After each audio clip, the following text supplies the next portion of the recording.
बिस्मिल्लाहिर्रहमानिर्रहीम। अस्सलाम वालेकुम बच्चों। एल्डिहाइड्स एंड कीटोन्स का पोर्शन जो एमडी कैट और ई कैट के सिलेबस का काफ़ी एक अहम पार्ट है, उसको हम यहाँ पर डिस्कस करने वाले हैं। सबसे पहले student, first of all you know what are actually the carbonyl compounds are.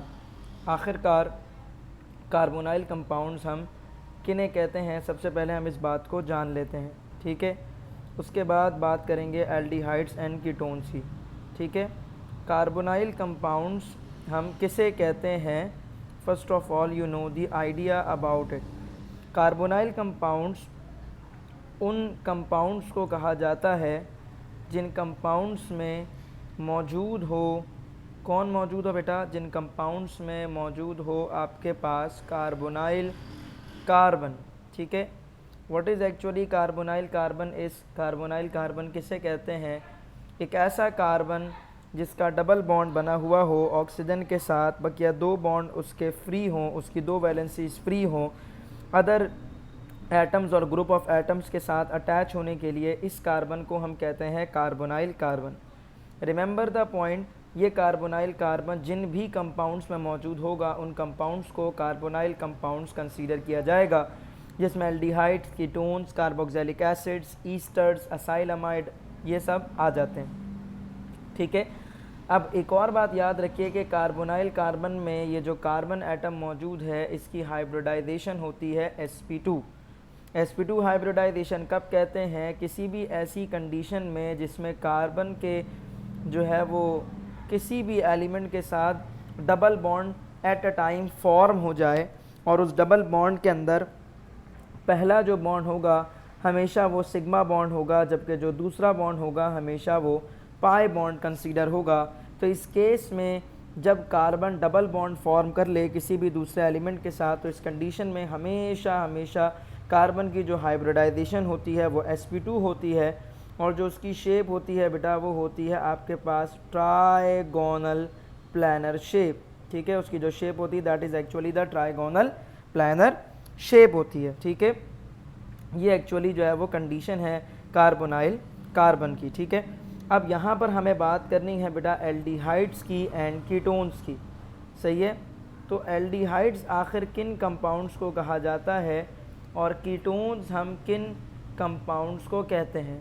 First of all you have an idea कि जो एल्डिहाइड्स है या कीटोन्स हैं they are actually the carbonyl compounds. Aldehyde किस कार्बोनाइल कंपाउंड को कहा जाएगा? उन तमाम कंपाउंड्स को कहा जाएगा जिसमें कार्बोनाइल कार्बन की एक वैलेंसी फ्री हो जबकि दूसरी वैलेंसी हाइड्रोजन के साथ कनेक्टेड हो, ठीक है। जबकि कीटोन्स किसे कहा जाएगा? जिसमें कार्बोनाइल कार्बन की जो दोनों की दोनों वैलेंसीज़ हैं, ये दोनों की दोनों वैलेंसीज़ अटैच हों अल्काइल ग्रुप के साथ। So both of the valencies of carbonyl carbon are attached with the alkyl group, those compounds are called as the ketones। उन्हें हम क्या कहेंगे? कीटोन्स कहेंगे, ठीक है। एग्जाम्पल के तौर पर जो पहली एग्जाम्पल है बेटा एल्डिहाइड की वो है फॉर्म एल्डिहाइड, ठीक है। फॉर्म एल्डिहाइड बकिया एल्डिहाइड से थोड़ा सा हटकर जो है वो बिहेव करता है। वजह क्या है? वजह सिर्फ इतनी सी है कि उसमें कार्बोनाइल कार्बन के दोनों बॉन्ड हाइड्रोजन के साथ सेटिस्फाई होते हैं। फॉर्म एल्डिहाइड के अलावा जितने भी एल्डिहाइड्स होंगे उनमें वन साइड पर जो कार्बोनाइल कार्बन की एक वैलेंसी है वो हाइड्रोजन से अटैच होगी, जबकि दूसरी साइड हमेशा एल्काइल ग्रुप के साथ कनेक्ट होगा, ठीक है। और कीटोन्स के अंदर जो है आपके पास वो बात आप ये हमेशा याद रखें कि कीटोन जो है बेटा वो कम से कम भी 3 कार्बन एटम पर मुश्तमिल हो सकता है। 3 कार्बन एटम से छोटा हम कीटोन कंसीडर नहीं कर सकते। कॉमन नेम इसका प्रोपेनोन होगा, ठीक है। मतलब प्रोपेनोन, आइए तो IUPAC नेम हो गया इसका, या 2 प्रोपेनोन, क्योंकि सेकंड कार्बन एटम पर जो है वो आपके पास कार्बोनाइल कार्बन है तो 2 प्रोपेनोन कह लीजिए इसे, ठीक है। और कॉमन नेम इसका जो है वो एसीटोन होगा, ठीक है, क्योंकि जब हम कॉमन नेम की बात, ये एसीटोन है आपके पास, ठीक है। तो ये कॉमन नेम है इसका। खैर, एल्डिहाइड्स एंड कीटोन्स की सबसे पहला जो आपका लर्निंग ऑब्जेक्टिव है वो आपको डिस्कस करना है बेटा preparations of aldehydes and ketones. आपको जो बात करनी है एमडी कैट और ई कैट के सिलेबस के लिहाज से वो है प्रिपरेशन ऑफ एल्डिहाइड्स, ठीक है, प्रिपरेशन ऑफ एल्डिहाइड्स और कीटोन्स, ठीक है। तो पहले हम बात करेंगे प्रिपरेशन ऑफ एल्डिहाइड्स की और उसके साथ साथ हम बात करेंगे कीटोन्स की प्रिपरेशन की। जहाँ जहाँ सेपरेशन होगी प्रिपरेशन वहाँ अलग अलग, जहाँ एक साथ होगी तो वहाँ पर एक साथ भी हम डिस्कस करेंगे, ठीक है। तो सबसे पहले बात करते हैं एल्डिहाइड्स की प्रिपरेशन की और फिर कीटोन्स की प्रिपरेशन की। किसके ज़रिए से? ओजोनोलाइसिस के ज़रिए से, ठीक है। ओजोनोलाइसिस, नाम के ही अंदर जवाब छुपा है कि ओजोनोलाइसिस, लेकिन आगे लिखते हैं ओजोनोलाइसिस ऑफ अल्कीन्स। मतलब क्या हुआ? दो तीन मेथड्स, वो दो तीन तरह से इसे हम एक्सप्लेन कर सकते हैं। पहला, अल्कीन्स की ओजोनोलाइसिस करना, मतलब अल्कीन्स का ओजोन से रिएक्शन करना। थोड़ी तफसीलन बात करूं तो अल्कीन की प्रेजेंस में ओजोन का ब्रेक डाउन होना, ठीक है, ये है असल बात। तो सबसे पहले बात करते हैं कि आपके पास जो अल्कीन की ओजोनोलाइसिस है उससे क्या बन सकता है? अल्कीन्स की ओजोनोलाइसिस से एल्डिहाइड या कीटोन बन सकता है। इस दौरान होगा क्या? सबसे पहला पॉइंट, इस दौरान होगा ये कि जो कार्बन के दरमियान डबल बॉन्ड फॉर्म हुआ हुआ है, ये जो डबल बॉन्ड है आपके पास, ये लाजमी तौर पर ब्रेक डाउन हो जाएगा, ठीक है। तो ओजोनोलाइसिस के दरमियान, कार्बन के दरमियान जो डबल बॉन्ड है वो क्या हो जाएगा? ब्रेक हो जाएगा, सही है। और ये किसकी मदद से ब्रेक होगा? By the use of ozone, ठीक है, by the use of ozone. And finally हम ब्रेक तो कर देंगे ओजोनोलाइसिस का जो ओजोन की मदद से कार्बन के दरमियान जो डबल बॉन्ड है उसको ब्रेक तो कर देंगे, लेकिन यहाँ पर आपके पास उसको डबल बॉन्ड को ब्रेक करने के बाद फिर हमें एक रिड्यूसिंग एजेंट से रिएक्शन करना पड़ेगा। और जो हमारे पास यहाँ पर रिड्यूसिंग एजेंट होगा वो बेसिकली एक मेटल है, डी ब्लॉक का मेटल है, ग्रुप 2b से उसका ताल्लुक़ है जो कि जिंक है, ठीक है, जो कि कौन है? जिंक है, जो कि वाटर की प्रेजेंस में रिएक्शन करेगा वाटर के साथ at the temperature of about 100 degree Celsius और जिंक कन्वर्ट हो जाएगा जिंक ऑक्साइड में। नतीजे में यहाँ पर प्रोड्यूस्ड होगी आपके पास हाइड्रोजन गैस, जो कि फिर फर्दर रिएक्शन में हिस्सा लेगा। तो ये रिएक्शन किस तरह से होता है और इसके क्या अहम पॉइंट्स हैं वो तो मैंने पहले ही आपको बता दिए। अब सिर्फ इसका रिएक्शन डिस्कस करना बाकी रह गया, जो कि मैं अब आपके साथ करने लगा हूँ। ये हमने ले लिया जी ईथीन, ठीक है, we have selected the ethene, और ईथीन की अब हम करेंगे ओजोनोलाइसिस। ओजोन से इसका रिएक्शन करेंगे। जब ओजोन से इसका रिएक्शन होगा तो ओजोनॉइड या ट्राई ओजोनॉइड कह लीजिए, ये आपके पास फॉर्म हो जाएगी। तो ओजोनॉइड या ट्राई ओजोनॉइड आपके पास फॉर्म हो गया, ठीक है, ये ओजोनॉइड या ट्राई ओजोनॉइड आपके पास फॉर्म हो गया। इस स्ट्रक्चर को कहते हैं ozonide. Must remember this structure regarding the MCQ, they can ask about the structure is in your MCQ। And फिर ओजोनॉइड को रिएक्शन कराएंगे, जैसे कि मैंने कहा, जिंक और वाटर के मिक्सचर के साथ at the temperature of about 100 degree Celsius, जहाँ पर जो जिंक है वो एक्ट करेगा as a reducing agent. And finally आपको यहाँ पर फॉर्म एल्डिहाइड बनकर मिल जाएगी और साथ में साइड प्रोडक्ट के तौर पर जिंक ऑक्साइड प्रोड्यूस्ड होगा।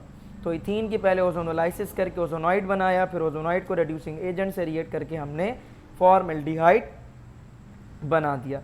अब सबसे सिंपलेस्ट जो एल्डिहाइड है वो यही फॉर्म एल्डिहाइड है। इससे छोटी एल्डिहाइड हम कंसीडर नहीं कर सकते। कम से कम भी एक कार्बन एटम पर मुश्तमिल एल्डिहाइड होनी चाहिए, ठीक है।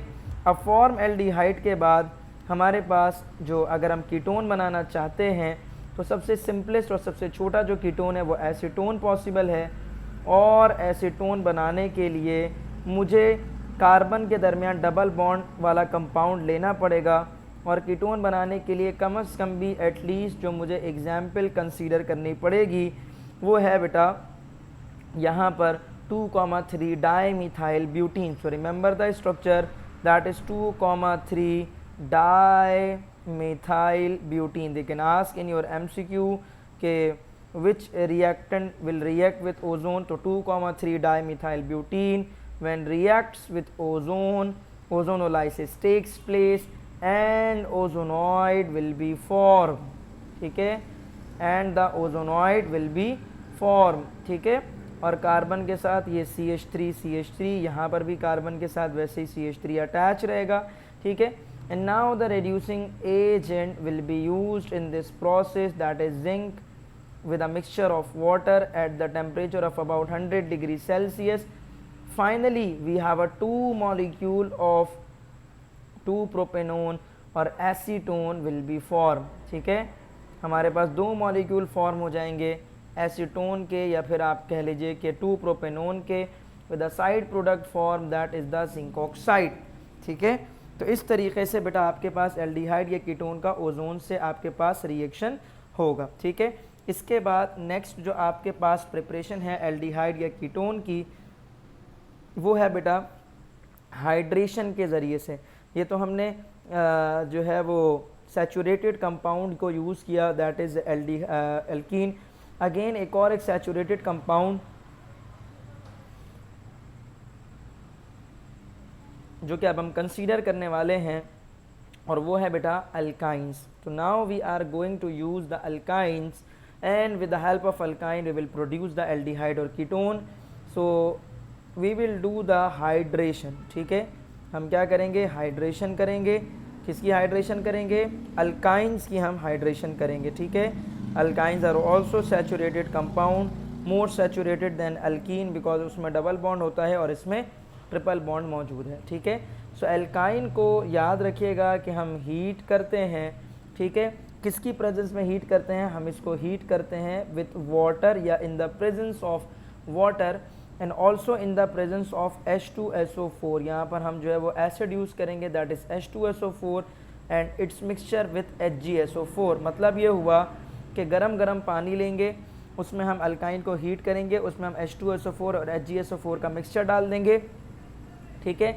और चूंकि ये रिएक्शन एसिड की मौजूदगी में हो रहा है, इसीलिए इस रिएक्शन को एसिड कैटेलाइज्ड रिएक्शन भी कहा जाएगा, ठीक है। एसिड कैटेलाइज्ड रिएक्शन कहा जाएगा। और यहाँ पर एडिशन रिएक्शन होता है, एडिशन का मैकेनिज्म होता है, इसीलिए इस रिएक्शन को हम एसिड कैटेलाइज्ड एडिशन रिएक्शन भी कहते हैं, ठीक है। चूँकि एसिड की प्रेजेंस में ये रिएक्शन हो रहा है और एडिशन रिएक्शन होगा, इसलिए एसिड कैटेलाइज्ड एडिशन रिएक्शन। और आप सबको पता है कि एडिशन रिएक्शन जब भी होगा तो फाइनली जो ट्रिपल बॉन्ड है या डबल बॉन्ड है वो क्या हो जाता है, आपके पास ख़त्म हो जाता है। और जो यहाँ पर triple bond containing carbon atom है, ठीक है, इनसे क्या बन जाएगा, इनसे बनेगा एक अनस्टेबल कंपाउंड, और उस अनस्टेबल कंपाउंड को हम कहेंगे enol. We will say the enol will be form which then on tautomerisation, और जब आपके पास इनोल की क्या हो जाएगी, टॉटोमराइजेशन होगी, सही है। इनोल की क्या होगी बेटा, आपके पास tautomerisation. What is tautomerisation, you all know, पहले भी मैं आपको बता चुका हूँ कि टॉटोमराइजेशन किसको कहते हैं।